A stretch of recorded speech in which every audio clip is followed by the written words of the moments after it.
What would you do if Light Yagami showed up one day while you're on your way to school, but he hands you the Smash book and calls you the future Light Rizgami? Well, that's exactly what happened to our boy Jowook.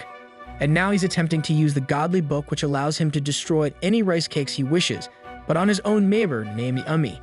Now she's basically the neighborhood goddess, so she's already charmed our boy with her killer kindness, and of course her legendary twin dragons. Anyways, after coming straight home from physics class, he realizes he can activate the powers of the book with the help of an electric fan, as he's ready to study more about biology with her. Now the funny thing is that he starts cosplaying Spider-Man as his initial plan fails, so he decides to risk it all as he really wishes for his banana tree plantation to finally experience the rice cakes of Yumi. Unfortunately for our boy, Yumi ends up turning around and catches him all sprawled out on the ground. She channels her best JoJo face in front of Jowook to show how absolutely unnerving his actions currently are.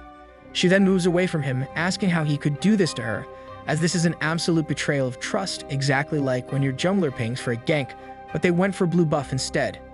As such, she hurriedly attempts to leave his apartment after wanting to do a good deed for him by cooking Jowook a meal. So she starts insulting the Warriors fan by saying Lakers in 6 baby. Nonetheless, Jowook chases after her as he doesn't want to lose his only viable target within a few steps of his own front door, so he starts yelling for her to wait, while simultaneously showing what it looks like to be super desperate and lonely. Unfortunately, she slams his front door as hard as she could, so it gives her time to Naruto run down the flight of stairs connecting their apartments. It was at this very moment Jowook knew he screwed up real bad, so he tries his best to imitate his idol, Jimmy Neutron, to come up with a genius plan to still smash the Great Walls of Yumi. After brainstorming for literally 69 seconds, our boy realizes he followed the rules of the clap book to a T, as he was able to successfully Ferrari peek behind the dragon plate skirts of Yumi. So now all Jowook needs to do is write down what exactly he wants to happen to her, and it'll come true, just like in his most desired dreams.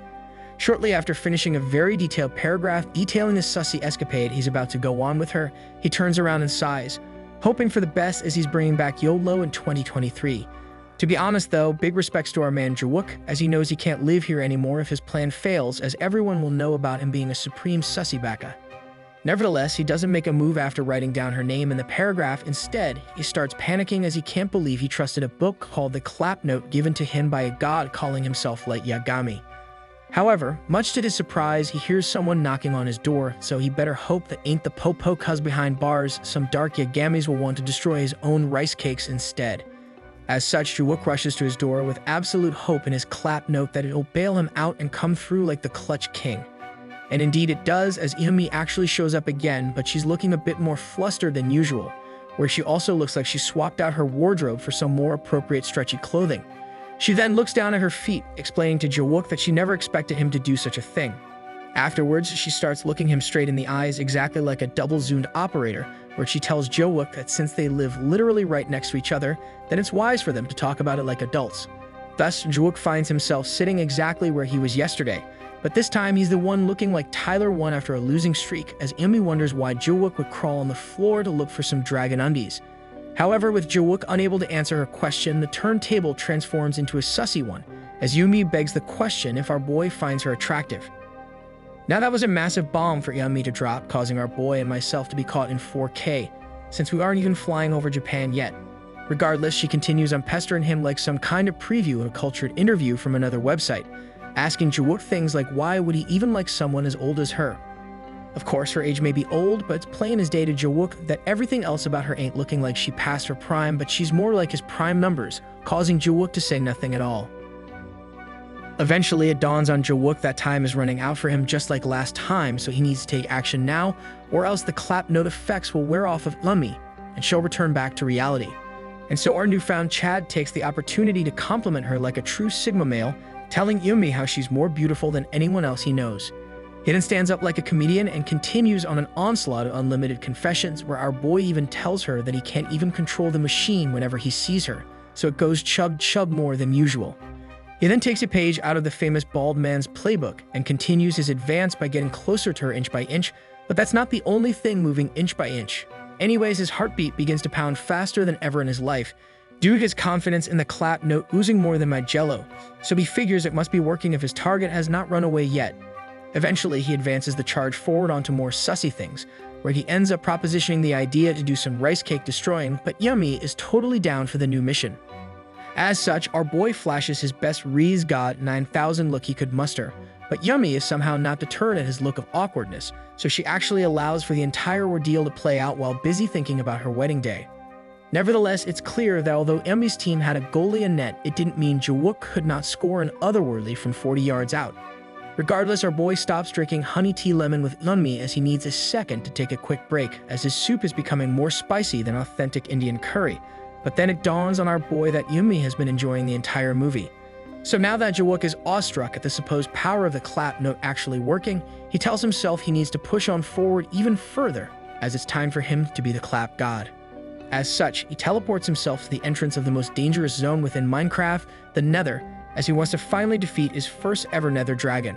Success, as he's able to pickpocket the treasured dragon pyramids of Giza, while also fully unlocking the secrets behind the dragon plate skirt. So Timbaland starts singing "It's Too Late to Apologize."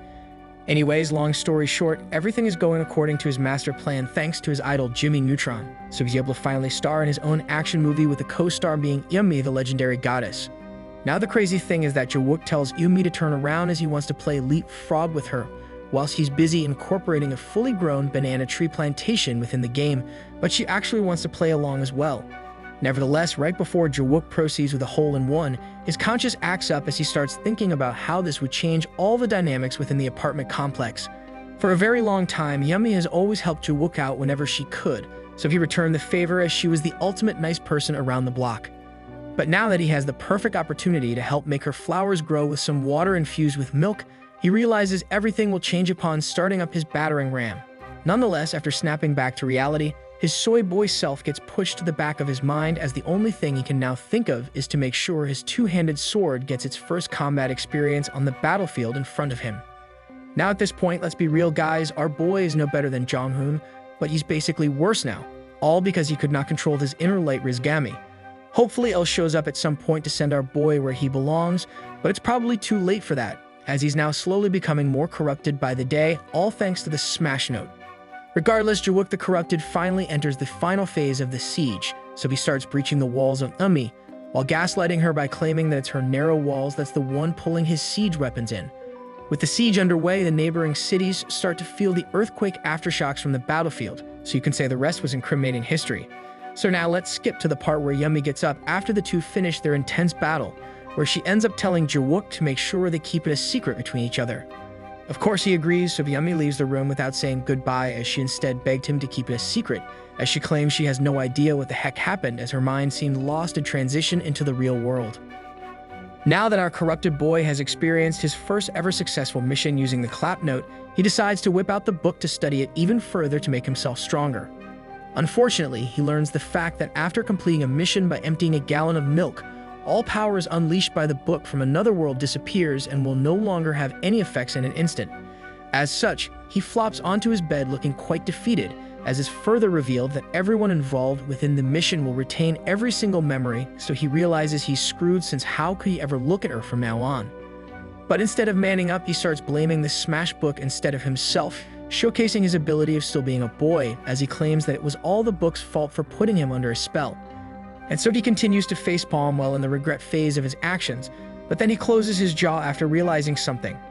After hitting himself a couple more times, he gets jolted back up, and to his astonishment, he starts screaming out loud that the legendary mystical book actually works. So now the corrupted boy channels more of his sussy baka energy by grabbing and looking at the book like some kind of god, where he tells himself that if it works, it means he can literally target any one of his own wishes.